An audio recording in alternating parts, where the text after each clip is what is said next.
అనకాపల్లి జిల్లా పాయకరావుపేట పట్టణంలో అన్న క్యాంటీన్ను హోంమంత్రి అనిత ప్రారంభించారు. 61 లక్షల రూపాయలతో నిర్మించిన అన్న క్యాంటీన్లో మంత్రి అనిత స్వయంగా భోజనాలు వడ్డించారు. స్థానికులతో కలిసి భోజనం చేస్తూ భోజనాలు ఏ విధంగా ఉన్నాయో అడిగి తెలుసుకున్నారు. ఈ సందర్భంగా ఆమె మీడియాతో మాట్లాడారు. పేదవాడు మంచి భోజనం చేయడమే అన్న క్యాంటీన్ ముఖ్య ఉద్దేశం అని తెలిపారు. గత ప్రభుత్వంలో జగన్మోహన్ రెడ్డి అన్న క్యాంటీన్ రద్దు చేశారని గుర్తు చేశారు. జగన్ పేదలకు భోజనాన్ని దూరం చేశాడని, పాయకరావుపేట నియోజకవర్గంలో నక్కపల్లి అడ్డరోడ్డు సమీపంలో మరో అన్న క్యాంటీన్ ఏర్పాటు చేస్తామని హామీ ఇచ్చారు. CM Chandrababu, deputy CM Pawan Kalyan, మంత్రి లోకేష్ కు ధన్యవాదాలు తెలిపారు. క్యాంటీన్లు ఏర్పాటు చేయడం జరిగింది 2014-19 కాలంలోనే. తర్వాత వైఎస్ఆర్ గవర్నమెంట్ వచ్చిన తర్వాత అంటే పేదవాడి ఆకలి విలువ కూడా తెలియని వ్యక్తిగా అప్పుడున్న ముఖ్యమంత్రి జగన్మోహన్ రెడ్డి అన్నా క్యాంటీన్లు కూడా రద్దు చేసి అన్నా క్యాంటీన్ భవనాలని కూడా ఎందుకు నిరుపయోగంగా పడివేసే పరిస్థితి కూడా మనందరం కూడా చూసాం.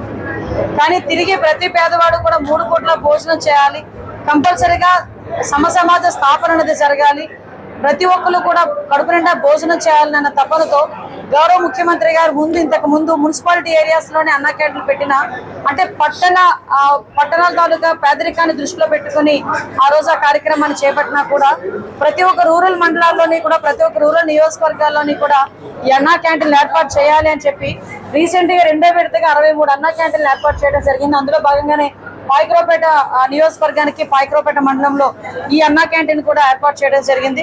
ఇది సుమారుగా 61 లక్షల రూపాయలతో ఇది నిర్మాణం కూడా జరిగింది.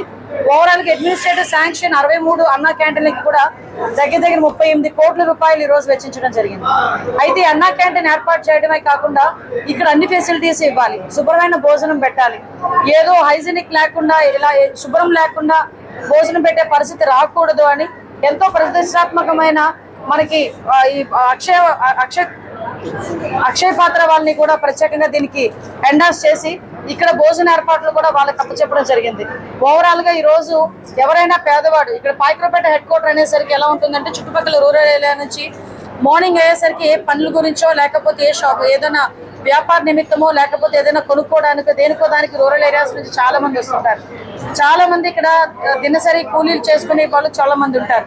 వీళ్ళందరికీ కూడా మధ్యాహ్నం అయ్యేసరికి భోజనం లేక హోటల్లో తినే స్తోమత లేక చాలా ఇబ్బందులు పడే సందర్భం నుంచి ఈ రోజు అన్నా క్యాంటీన్ నిజంగా అందరికీ కూడా వరం కిందే భావించాలి. ఇక్కడ 5 రూపాయలకే మధ్యాహ్నం భోజనం, అదేవిధంగా మార్నింగ్ కూడా టిఫిన్ కూడా ఏర్పాటు చేయడం జరుగుతుంది.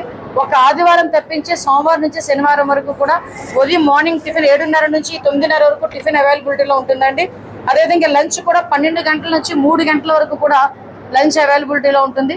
ఒక సండే మాత్రమే అది హాలిడే ఇచ్చున్నారు. సో అందరూ కూడా ఉపయోగించుకోవాల్సిందిగా కోరుకుంటున్నాను. ప్రత్యేకంగా ఈ అన్నా క్యాంటీన్ అన్నది చాలా రాష్ట్రాల్లోని కూడా ప్రతిష్టాత్మకంగా తీసుకొని చేస్తున్న సందర్భం. మనందరికీ తెలుసు అమ్మ క్యాంటీన్ అని తమిళనాడులో కూడా ఏర్పాటు చేయడం, అందరినీ కూడా ఆదర్శంగా తీసుకొని ఇక్కడ అన్నా క్యాంటీన్ ఏర్పాటు చేయడం. ఆ రోజుల్లో 2019-24 టైంలో చాలా వైఎస్ జగన్మోహన్ రెడ్డి సీఎంగా అయిన తర్వాత మేమందరం కూడా చాలా బతిమాలం లెటరీ చెప్పాలంటే, పోనీ అన్నా క్యాంటీన్ అని పెట్టేసి మీ నాన్న పేరు రాజన్నా క్యాంటీన్ అని పెట్టుకోవయ్యా బాబు, అంతేగాని అన్నా క్యాంటీన్ క్లోజ్ చేయొద్దు అని లిటరలీ చెప్పాలంటే బతిమాలుకున్నాం. అయినా కూడా ఏదో అంటారు కదా, ఒక సైకో తత్వంతో ఉండిపోయే మనిషి కాబట్టి జగన్మోహన్ రెడ్డి ఎక్కడ కూడా కరగలేదు. 5 సంవత్సరాలు కూడా అన్నా క్యాంటీన్ నిర్వీర్యం చేసి క్లోజ్ చేసేసాడే తప్పించి అందులో ఒక పేదవాడికి ఒక పూట భోజనం పెడదామన్న ఆలోచన కూడా రాలేదు.